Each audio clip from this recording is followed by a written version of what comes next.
Officers, the SWAT officers breached the location shortly before 6 a.m.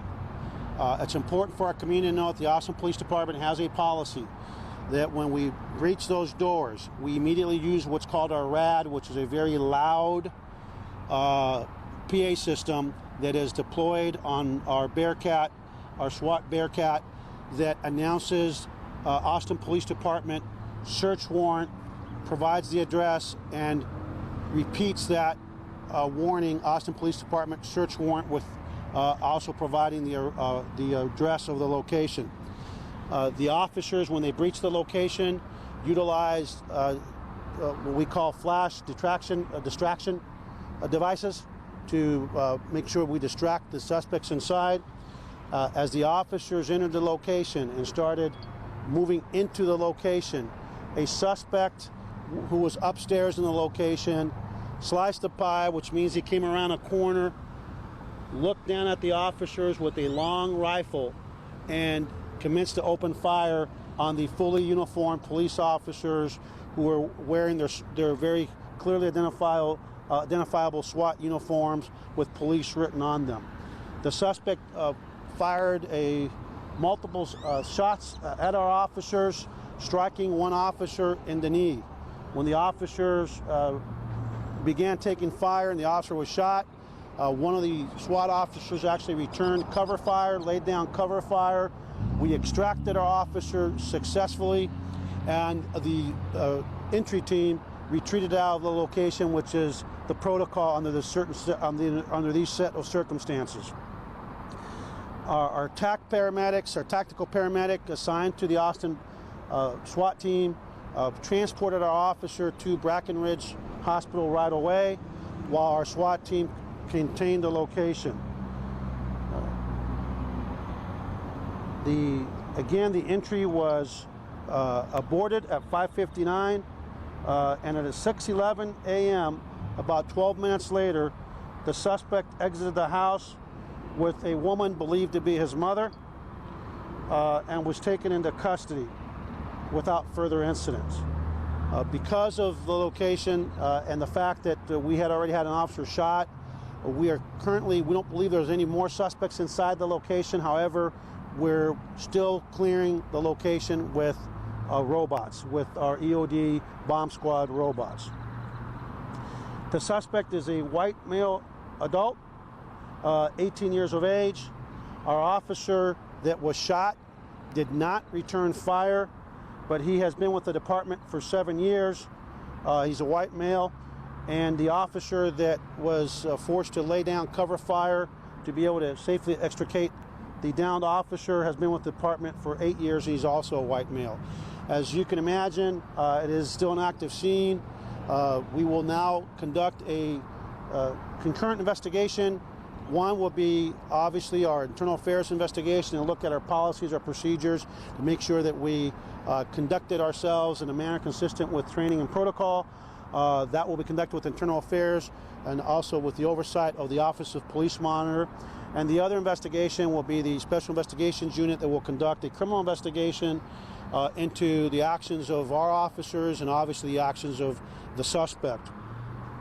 The officer that actually returned fire, consistent with our standard protocol, will be placed on administrative leave with pay pending the outcome of the internal and criminal investigation.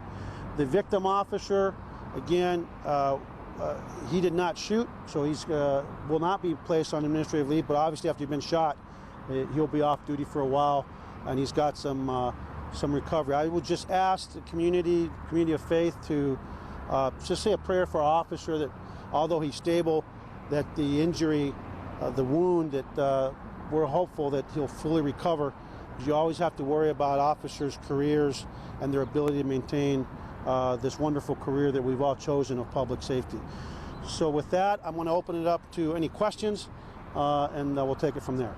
What was the suspect wanted for? The suspect was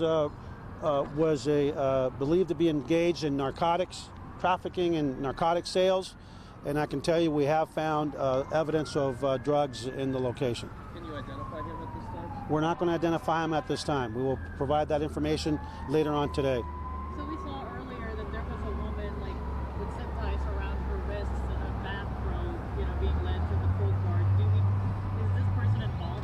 That was one of the individuals that was taken and detained from inside the residence. So we have the suspect detained.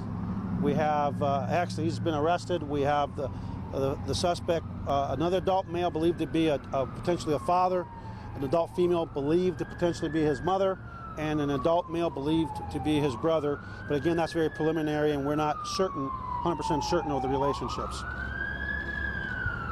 I also noticed that We got this ambulance. Can we wait 1 second? Or fire truck, sorry. I'm sorry. Oh, hold on 1 second, guys. Let's wait till it moves away real quick. Okay, go ahead. I was having a hard time hearing you. Well, that's why I didn't want to talk with that fire truck. Go ahead. What would you say?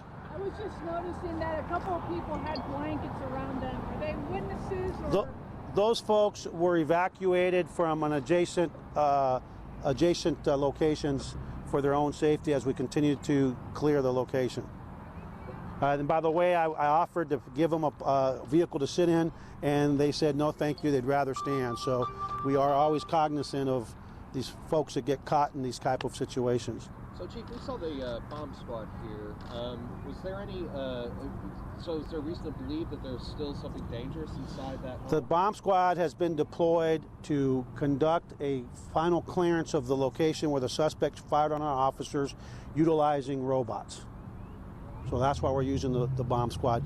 We don't suspect any incendiary or explosive devices, but what we're doing is using the robots to actually clear the location to ensure there are no other suspects inside.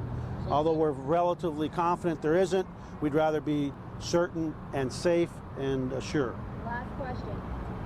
Just to clarify, you said that once the SWAT officers went in there, the suspect fired at one and a different one fired back? Correct. The officer that was struck did not have a chance to return fire.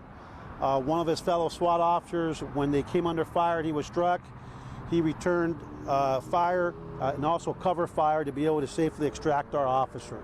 Once the officer was struck and injured and wounded, he was extracted, and pursuant to the protocol under this specific set of circumstances, the SWAT team retreated out of the location and then kept maintenance of a perimeter around the location, and about 12 minutes later the suspects came out and surrendered.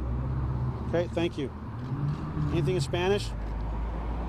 Any Spanish? Okay, good.